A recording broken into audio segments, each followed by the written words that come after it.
창세기 13장 1절로 18절 말씀 함께 교독하겠습니다. 제가 먼저 읽습니다. 아브라함이 애굽에서 그와 그의 아내와 모든 소유와 롯과 함께 네겝으로 올라가니 아브라함에게 가축과 은과 금이 풍부하였더라. 그가 네겝에서부터 길을 떠나 베델에 이르며 베델과 아이 사이 곧 전에 장막 쳤던 곳에 이르니 그가 처음으로 제단을 쌓은 곳이라. 그가 거기서 여호와의 이름을 불렀더라. 아브라함의 일행 롯도 양과 소와 장막이 있으므로 그 땅이 그들이 동거하기에 넉넉하지 못하였으니 이는 그들의 소유가 많아서 동거할 수 없었음이니라. 그러므로 아브라함의 가축의 목자와 롯의 가축의 목자가 서로 다투고 또 가나안 사람과 브리스 사람도 그 땅에 거주하였는지라. 아브라함이 롯에게 이르되 우리는 한 친족이라. 나나 너나 내 목자나 내 목자나 서로 다투게 하지 말자.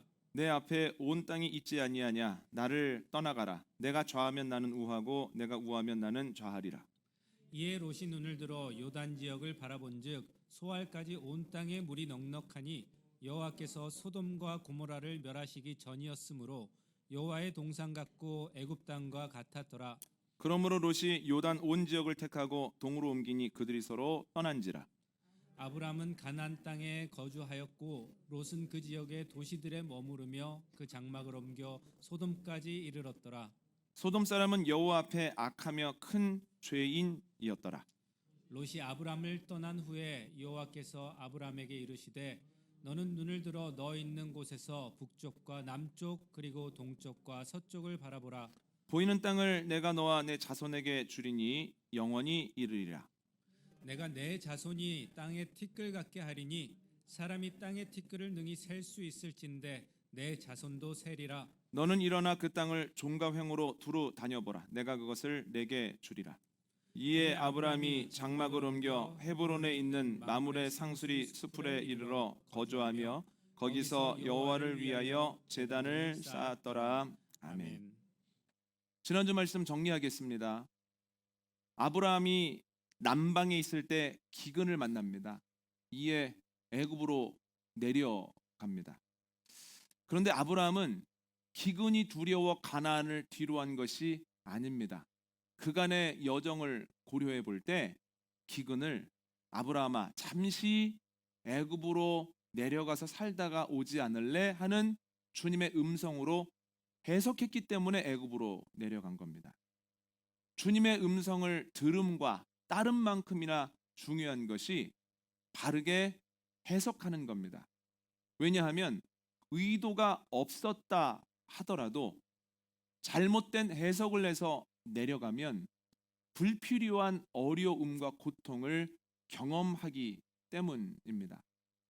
우리가 아브라함의 고통을 반복하지 않기 위해서는 두 가지를 해야 된다라고 말씀을 드렸는데요. 첫 번째는 하나님께 물어야 합니다. 문제를 만났을 때 어떤 문제 앞에서 과도한 두려움이 나를 힘들게 할 때에 더욱 주님께 물어야 합니다. 모호할 때 또다시 주님께 나아가야 된다라고 말씀을 드렸습니다. 두 번째는 잘못한 것이 있다면 빨리 풀어야 합니다. 땅에서 묶인 것은 땅에서 풀어야 합니다. 내가 해야 할 것을 하지 않으면서 하나님이 풀어주시겠지, 하나님이 해결해 주시겠지 하면 안 된다라고 하는 겁니다. 주저하면 주저할수록 문제는 깊어지고 고통은 커진다라고 하는 거죠. 오늘 말씀을 나누도록 하겠습니다.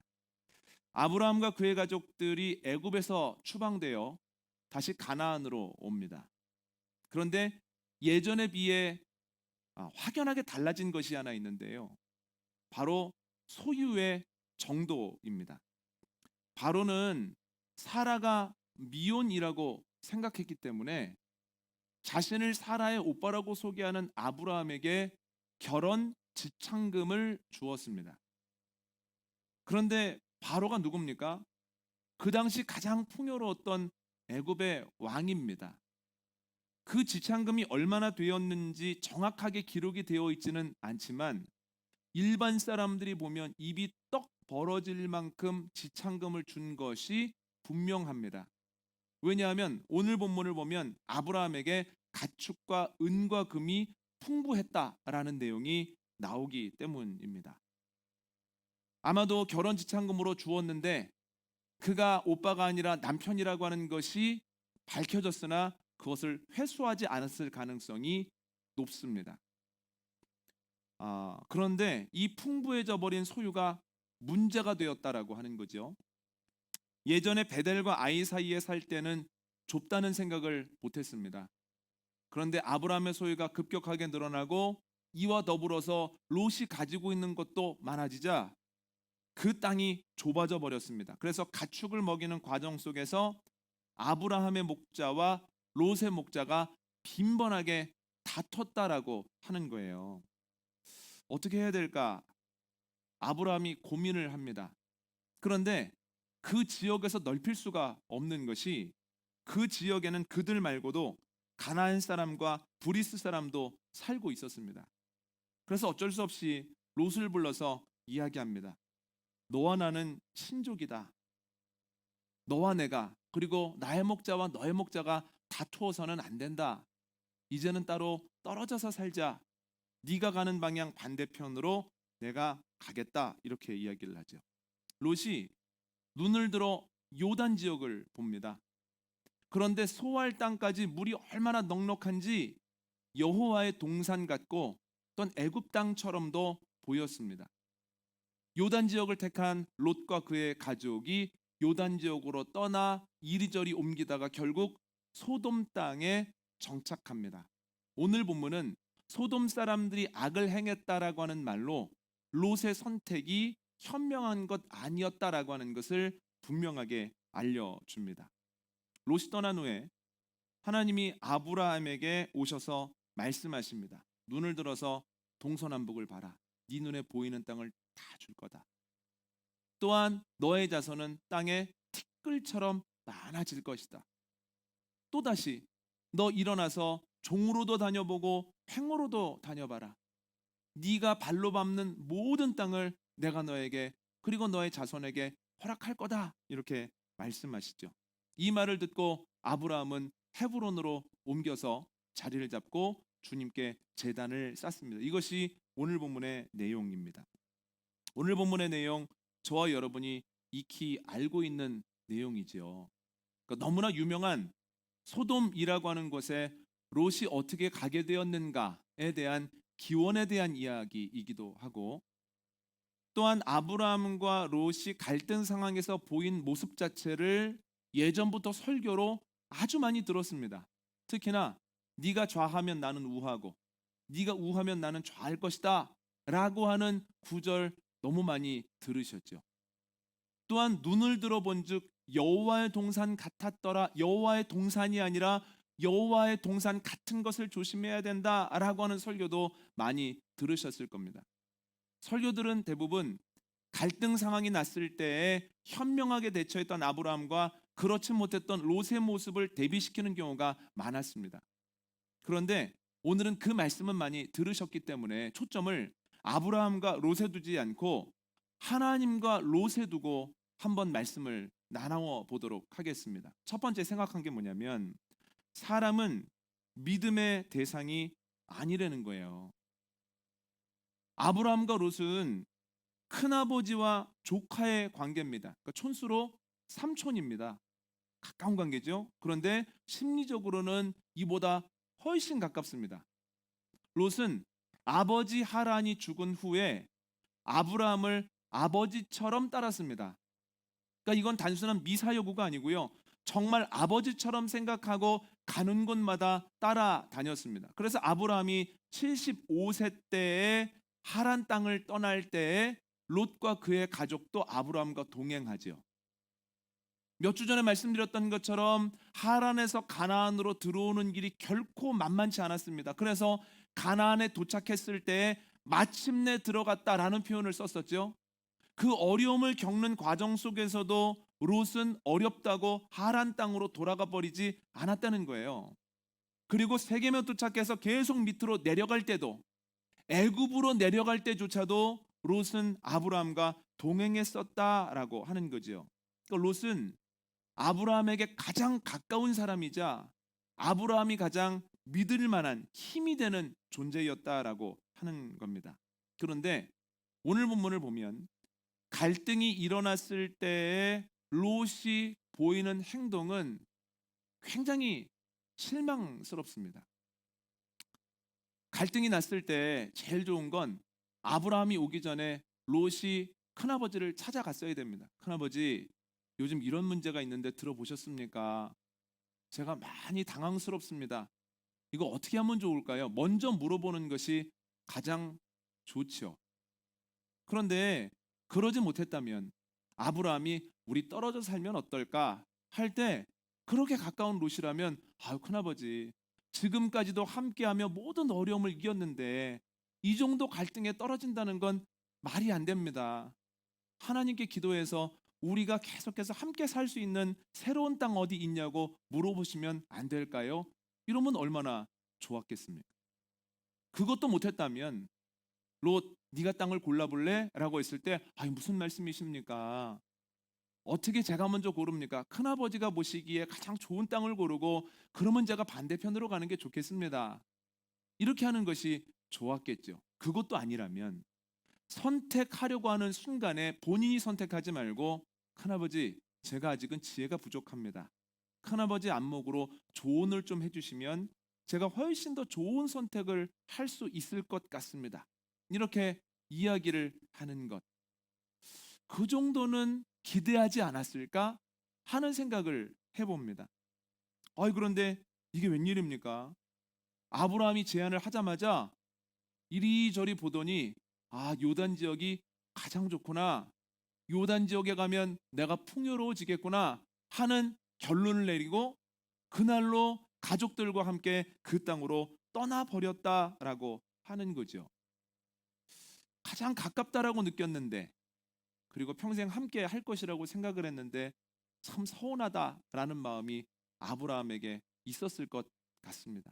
그런데 이건 드러난 겉모습에 불과합니다. 속마음을 알면 깜짝 놀랄 수밖에 없는 구절이 있는데요. 오늘 본문 10절 한번 읽어볼까요? 함께 읽습니다. 시작.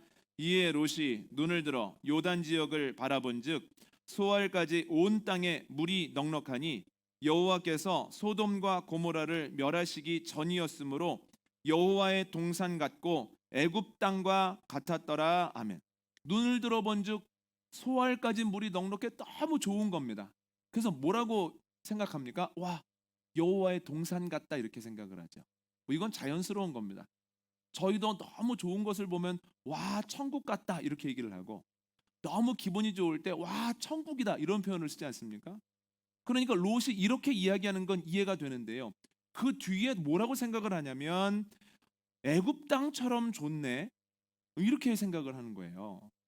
여러분, 애굽 땅이 아브라함에게 어떤 의미를 가지고 있습니까? 고통이라고 하는 의미를 가지고 있습니다. 애굽 땅에 내려가려고 하는데 아직 일어나지 않은 일, 일어나지 않을 일 때문에 굉장한 두려움을 느낍니다.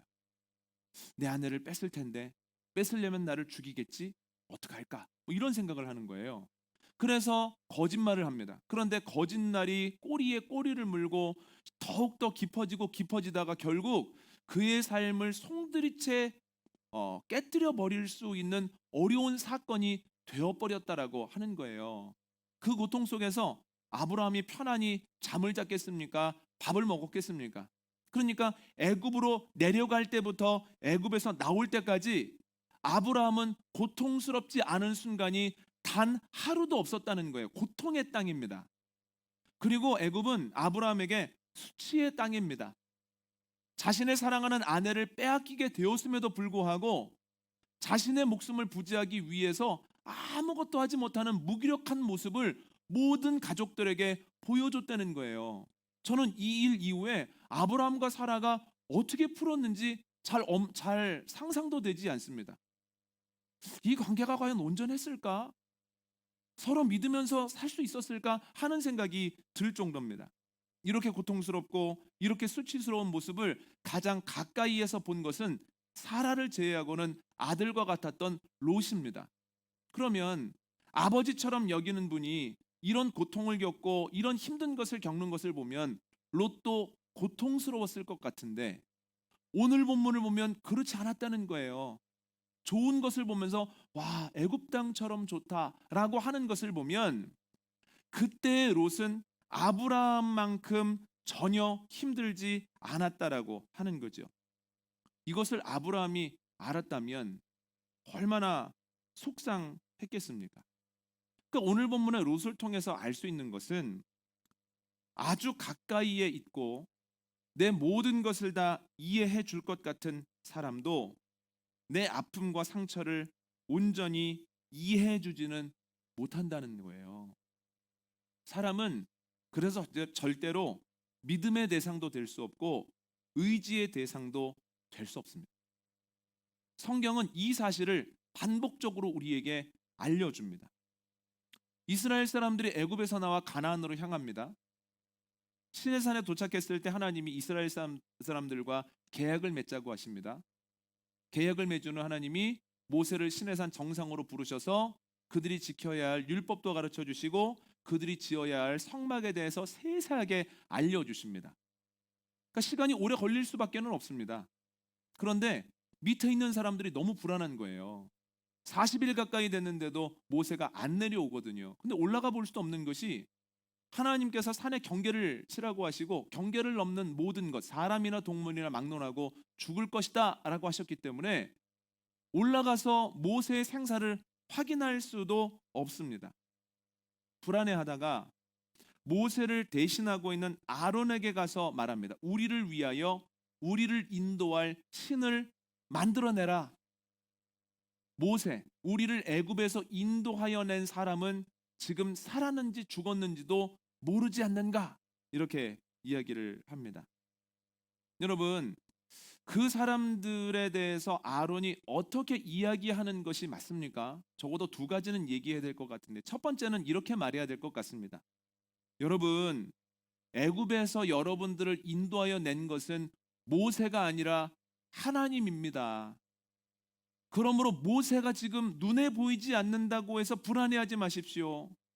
눈에 보이지는 않아도 우리를 여기까지 인도하신 하나님이 지금 우리와 함께 계십니다. 그리고 때가 되면 모세도 보여주실 것입니다. 이렇게 얘기를 하는 것이 맞고, 두 번째는 뭐라고 얘기를 하냐면 하나님께서는 십계명을 통하여 우상을 만들지 말라고 하셨습니다. 그런데 여러분들이 지금 요구하는 건 우상입니다. 여러분들의 행동을 주님이 기뻐하시지 않습니다. 눈에 보이는 우상이 아니라 눈에 보이지는 않아도 영원한 하나님의 말씀에 집중해 봅시다. 결국 우리는 이 광야를 건너 가나안 땅에 들어가 그 땅의 주인이 될 것입니다. 이렇게 이야기를 하는 것이 맞죠. 그런데 아론이 그런 말 못했다는 거예요. 그들에게 금부치를 가지고 오라고 해서 그 금부치로 황금 송아지를 깎아서 만들었습니다. 그리고 나서 봐라, 너희를 애굽에서 인도하여 낸 신이다 라고 이야기했을 때 사람들이 우상 숭배를 하죠. 여러분, 아론이 누굽니까? 모세의 입이 둔하여 하나님이 모세를 도우라고 주신 동역자여 대언자입니다. 그렇다면 그런 말하거나 그런 행동을 하면 안 된다는 거예요. 사람들이 듣고 싶어 하는 말이 아니라 사람들이 들어야만 하는 말을 했어야 하죠. 그런데 대언자인 아론이 그렇게 못했다는 거예요. 아, 사람은 믿을 만한 대상은 아니구나 하는 생각을 아론을 통해서 하게 됩니다. 그런데 모세의 상황을 생각하면 지금 아론의 행동은 더 이해하기가 어렵습니다. 국제정세가 지금보다는 좀 평안할 때 성지순례를 가면 신의 산으로 생각해 볼 수도 있는, 그 말은 정확한 신의 산의 위치는 모르지만 그래도 신의 산의 유력한 후보지겠다라고 하는 에벨무사라고 하는 곳에 사람들이 성지순례 때 올라갔습니다. 걸어가기도 하고 낙타를 타고 가기도 했는데요. 공통점이 뭐냐면 그 신의 산으로 여겨지는 곳에 올라갈 때 아주 이른 새벽에 출발합니다. 왜냐하면 돌산이기 때문에 해가 뜨는 순간부터 그 산이 뜨거워져서 올라가는데 애를 먹기 때문입니다. 제가 이 말씀을 드리냐면 모세가 있는 곳이 바로 그런 곳입니다. 밤에는 춥고 낮에는 해가 뜨는 순간부터 절절 끓는 곳입니다. 그런데 거기에 먹을 것이 있습니까? 마실 것이 있습니까? 그 가혹한 환경 속에서 하나님께서 주신 말씀을 하나라도 놓치지 않기 위해서 몸부림치고 있는 것이 모세라는 거예요. 그럼 아론이 누굽니까? 모세의 친형입니다. 그럼 다른 사람들은 몰라도 아론은 친형으로서 사람들이 그런 이야기를 할 때 우리 지금 그런 얘기 하고 있을 때가 아닙니다. 지금 모세는 목숨 걸고 하나님의 말씀을 받고 있습니다.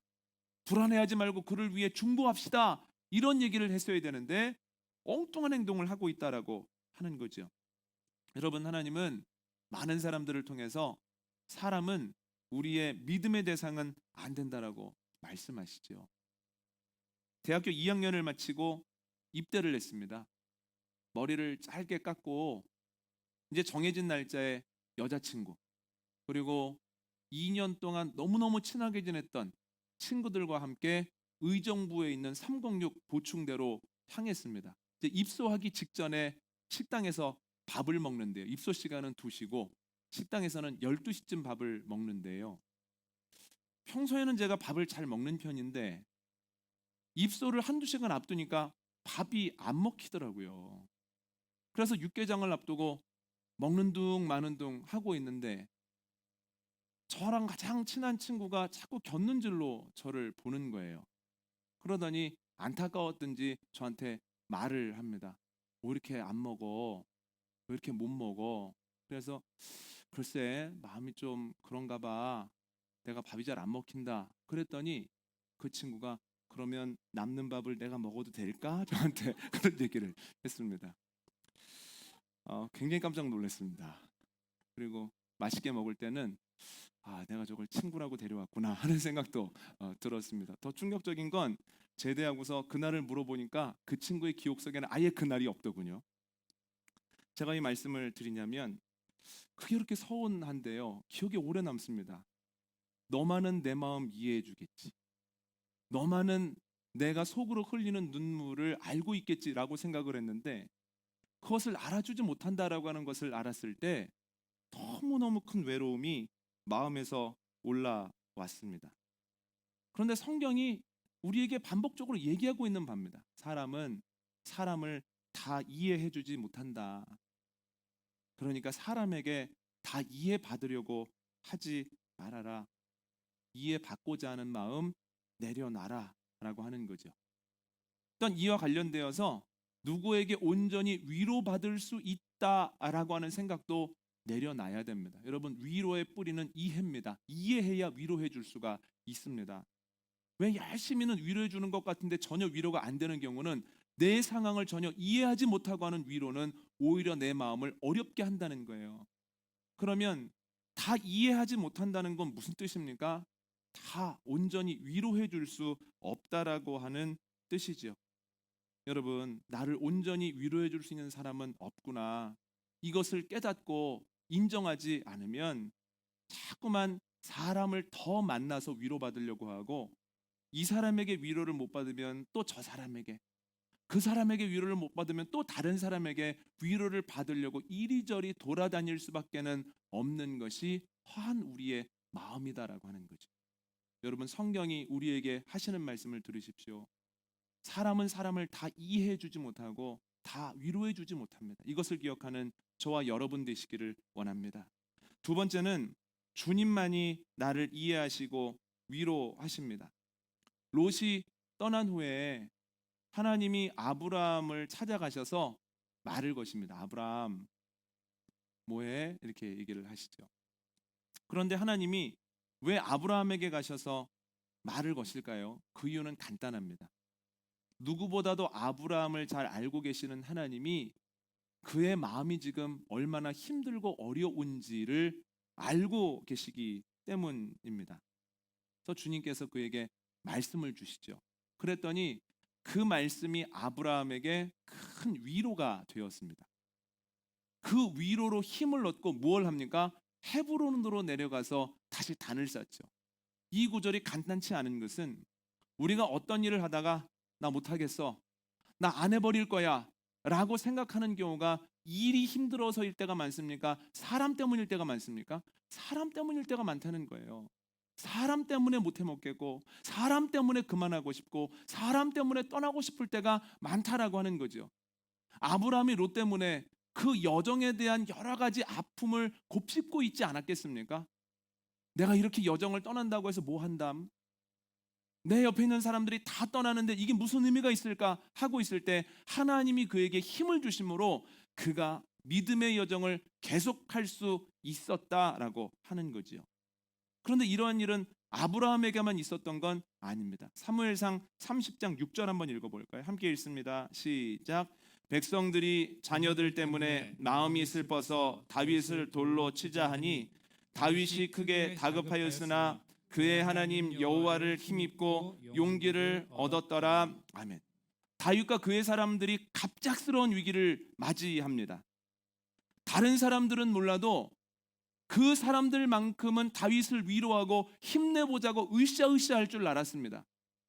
그런데 그 사람들이 돌을 들어서 다윗을 돌로 치려고 하는 거예요.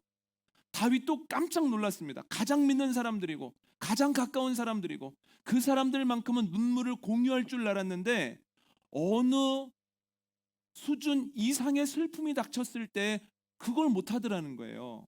크게 다급해졌죠. 그러나 뭐라고 얘기하고 있습니까? 크게 다급하였으나 하나님 여호와를 힘입어 용기를 얻었다는 거죠. 용기를 얻었다라고 하는 것은 멈추지 아니하고 그 길을 계속할 수 있는 힘을 얻었다라고 하는 겁니다. 여러분, 우리는 때로 사람에게 실망합니다. 그 사람이 나랑 가까우면 가까울수록 그에 대한 기대치가 크면 클수록 그 충격은 엄청납니다. 그런데 그때 우리를 만드셔서 우리와 늘 동행하셔서 누구보다도 우리를 잘 알고 계시는 하나님께서는 우리를 위로하시고 우리에게 새 힘 주심으로 그 믿음의 여정을 포기하지 아니하고 또다시 나아갈 수 있도록 우리에게 능력 주신다라고 하는 거죠. 크게 다급하였으나 여호와로 인하여서 힘을 얻었더라, 용기를 얻었더라. 이 말씀이 저와 여러분에게 주어지는 말씀 되어지기를 원합니다. 그런데 여러분, 어떻게 하나님이 사람에게 용기를 주고 새 힘을 주실까요? 오늘 보면 15절과 16절 한번 읽어볼까요? 함께 읽습니다. 시작. 보이는 땅을 내가 너와 내 자손에게 주리니 영원히 이르리라. 내가 내 자손이 땅에 티끌 같게 하리니 사람이 땅의 티끌을 능히 셀 수 있을진데 내 자손도 세리라. 아멘. 15절은 아브라함이 세겜에 도착했을 때 주신 말씀이고 16절은 아브라함이 하란에 있을 때 주신 약속입니다. 그러니까 주님이 무엇을 통해서 아브라함을 위로하시고 새 힘을 주십니까? 약속을 재확인시켜 주심으로 힘을 주십니다. 아브라함이 듣고 싶어하는 이야기를 들려주시는 것이 아니라 하나님의 계획이 여전하다라고 하는 것을 알려주심으로 그가 다시 일어나 헤브론으로 향하게 하시죠. 우리에게 힘 주실 때도 마찬가지입니다. 주님의 약속을 통하여 힘 주십니다. 우리 가장 가까이에 있는 주님의 약속이 무엇입니까? 주님의 말씀입니다. 주님의 말씀으로 이루어진 것이 성경입니다.